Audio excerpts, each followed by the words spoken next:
மயிலாடுதுறை, திருக்கடையூர், தரங்கம்பாடி சுற்றுவட்டார பகுதிகளில் 30,000 ஏக்கர் சம்பா சாகுபடி தண்ணீரில் சாய்ந்து பாதிப்படைந்துள்ளது. அறுவடைக்கு தயாரான பயிர்கள் மழைநீரில் மூழ்கியதால் விவசாயிகள் வேதனையடைந்துள்ளனர். மயிலாடுதுறை மாவட்டத்தில் நடப்பாண்டில் 1,70,000 ஏக்கர் சம்பா சாகுபடி செய்யப்பட்டுள்ளது. காவிரி நீர் உரிய நேரத்தில் வந்து சேராததால் மழையை நம்பி பெரும்பாலான விவசாயிகள் காலம் கடந்து சம்பா சாகுபடி செய்திருந்தனர். இந்த ஆண்டு பருவமழையில் தப்பிய பயிர்கள் கடந்த சில நாட்களுக்கு முன்பு புகையான் தாக்குதலால் பாதிப்படைந்தது.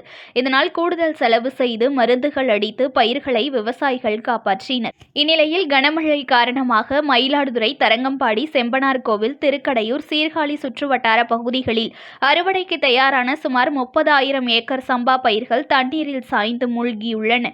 மயிலாடுதுறையில் 11.5 சென்டிமீட்டர் மழையும், தரங்கம்பாடியில் 12 சென்டிமீட்டர் மழையும் பதிவாகியுள்ள நிலையில் மேலும் மழை நீடிக்கும் என்பதால் விவசாயிகள் கவலையில் ஆழ்ந்துள்ளனர். வடிகால்கள் முறையாக தூர்வாரப்படாததால் தண்ணீர் வடிவதில் காலதாமதம் ஏற்படும் என அச்சம் தெரிவிக்கும் விவசாயிகள், பயிர்கள் முளைக்க தொடங்கினால் முழுவதும் அழிந்து பயிர்களை காப்பாற்ற முடியாத நிலை ஏற்படும் எனவும் தெரிவித்தனர்.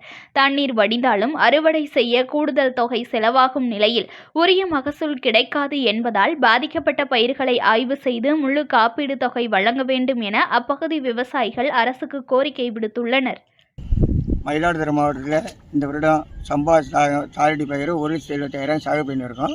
இதில் பயிர்களை பருவமழை பெஞ்சதுனால அதில் பயிர் கொஞ்சம் பாய்ச்சிடுச்சு, இல்லை தண்ணீர் மூழ்கி சாதாரண வந்துச்சு. அது மருந்து கொடுத்து கொஞ்சம் ஓரளவு தயார் நிலை கொண்டோம். இப்போ இந்த ஒரு 15-20 நாள் புகையம் தாக்குதல் இந்த வருடம் கடுமையாக இருந்தது. இந்த புகையம் தாக்குதலே மகசூல் கொஞ்சம் எல்லாம் பதறாப்பிடிச்சு. நெல்லெல்லாம் மிச்சம் உள்ள பயிரானால நான் காந்து பண்ணி அறுவடை பண்ணி சொன்னோம். இப்போ நேற்று பெய்த ஒரு நாள் மழையினால் இப்போ கருது எல்லாமே கீழே தண்ணியில் படுத்து கிடக்குது. நீங்களே பார்த்தீங்க, 1 அடி தண்ணீர் கிடக்குது.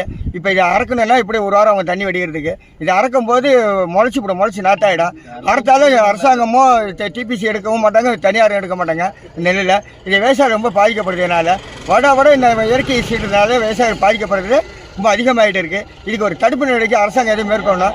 எங்களுக்கு வருஷம் இன்சூரன்ஸ் தொகை கிடைக்க மாட்டேங்குது. இந்த வருஷம்னாலும் இன்சூரன்ஸ் தொகை முழுமையாக எல்லா விவசாயம் கிடைக்கிறதுக்கு நாங்கள் எதிர்பார்க்குறோம். கிடைச்சாலே விவசாயோட வாழ்வாதாரம் கிடைக்கும். இல்லைன்னா விவசாயம் இந்த வருஷமாக கடன் மேலே கடன் சுமை ஏறி அதனால் ரொம்ப துயருக்கு ஆளாகவும் தமிழ் அரசு கேட்டுக்கொள்கிறோம்.